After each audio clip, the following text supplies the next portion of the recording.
Vstopili smo v novo leto, zimska pravljica na Bledu pa je ugasnila. V znak trajnostnega razvoja je Blejsko promenado krasilo 60 živih dreves v loncih.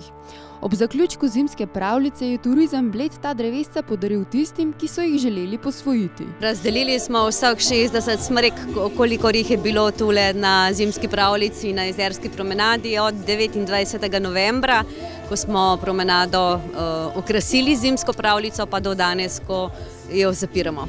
Kdo pa je priskrbel vse te smrekce? Ja, to je bila družba Zeleno drevo z okolice Celja. Tudi lani smo sodelovali z njimi in te smrekce so izkopali jeseni, jih dali v zaboje in potem en dan pred začetkom zimske pravljice tudi pripeljali semle na Bled. Poleg posvajanja smrečic je tako kot vsako leto dogodek imel tudi humanitarno noto. Tako kot lani pa ima ta dogodek tudi letos dobrodelni namen. Smrekce smo podarili, vendar pa smo zaprosili vse, ki so smrekce vzeli, da nekaj darujejo za Blejski Rdeči križ. Socialno ogrožene družine oziroma otroke bomo nakazali gotovo na šolo, tako kot smo lansko let. Zadovoljen moraš biti z vsakim denarjem, ki ga nekdo prostovoljno da.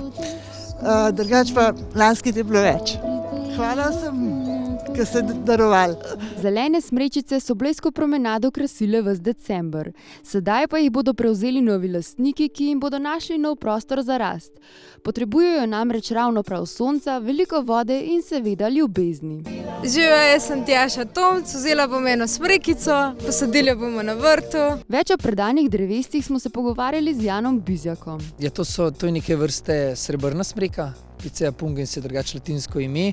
Neka različica srebrne smreke je in ki je nekako majhen bolj žlahtna smreka, bi se temu lahko rekli. No. Ne izgleda čisto kot smreka. To je tudi nekaj podoben kot tale, samo ne toliko srebrna, tako da na koncu tudi ne zraste tako visoka kot pa navadna smreka. Kakšne pogoje pa potrebuje ta smreka? Kakor vsaka rastlina oziroma vsako drevo, tudi ta smreka potrebuje eno sončno lokacijo, da ima dovolj življenjskega prostora, ker zelo slabo prenese obrezovanje, tako da naj ljudje namenijo za dovolj življenjskega prostora, da bo tam lahko raslo celo življenje. Pa seveda od kvalitete tal je odvisen, koliko bo ta smreka zrasla. Ponavadi doseže tam 10 metrov višine, če so dobro tla tudi več, večinoma pa tam ne raste pa tako zelo hitro, kot pa navadna smreka. Kakšne pogoje pa potrebuje, da se sploh zaraste na začetku? Da ji pripravijo dosti veliko široko jamo, vsaj 1,5-kratnik koreninske grude, ki jo imajo, da ji dajo nekaj komposta ob sajenju, da jo zalijejo in količek za oporo, da jo pač zdaj, dokler ni korenina drevo, veter ne prevrne, pa da jo po potrebi pol seveda večkrat tudi, če ni dežja, zalijejo spomladi pa polet, predvsem polet, ko bo pa enkrat se postavila na svoje noge, bo pa zelo nezahtevna, pa ne rab nobene posebne nege. Zdaj, za to leto pričakujete, da boste malo spremenili ta režim?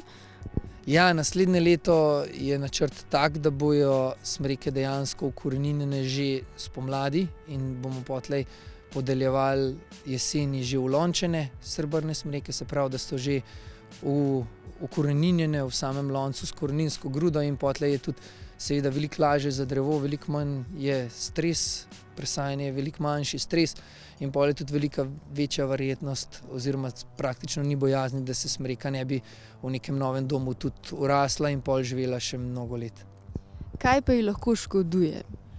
Škoduje ji lahko sol, se pravi, če kje ob kakšni taki lokaciji, da je na robu parkirišča, kjer se tudi veliko soli oziroma da se kje pluš sneg soljen, to ji lahko škoduje.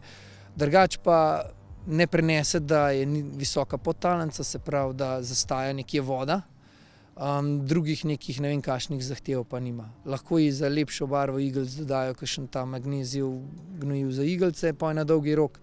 Drugače pa je zelo nezahtevna, pa jo pa tako, da je zelo primerna za, ampak seveda mora pa imeti sončno lokacijo pa za dosti prostora, da jo pol enkrat ne bi mogli takoj rezati, ker ki jo enkrat odrežejo, izgubi obliko in ni več tudi vitalnost lahko zaradi tega. V kakšnem obsegu pa lahko zraste? To je pa zelo je različno glede na tla, ki so boljše tla, ki so višja bo, hitrejš bo rasla. Ponavadi so to, se pravi, te smreke, ki ne zrasejo takih dimenzij, kot naša navadna smreka, ki se tudi v gozdovih sama seje, redko preseže tam 10-15 metrov, pa ne zrase do te višine tako hitro, kot navadna smreka. Sej pol v tem, če se enkrat nekako ljudje odločijo, da ni več, da je prevelika za neko območje, pol boljš, da jo enostavno odstranijo, kot pa da se gre v neko obrazovanje, ker to je smreka, ki zelo težko prenese resno. Če se jo kot mlado reže še, ki je pa enkrat stara, pa ne, se pa lahko zaradi tega tudi začne sušiti, sploh če se je ob glavi. Z malo nežnosti in ob upoštevanju navodil Jana Bizjaka ni bojazni, da mala smrečica ne bi zrasla v mogočno drevo.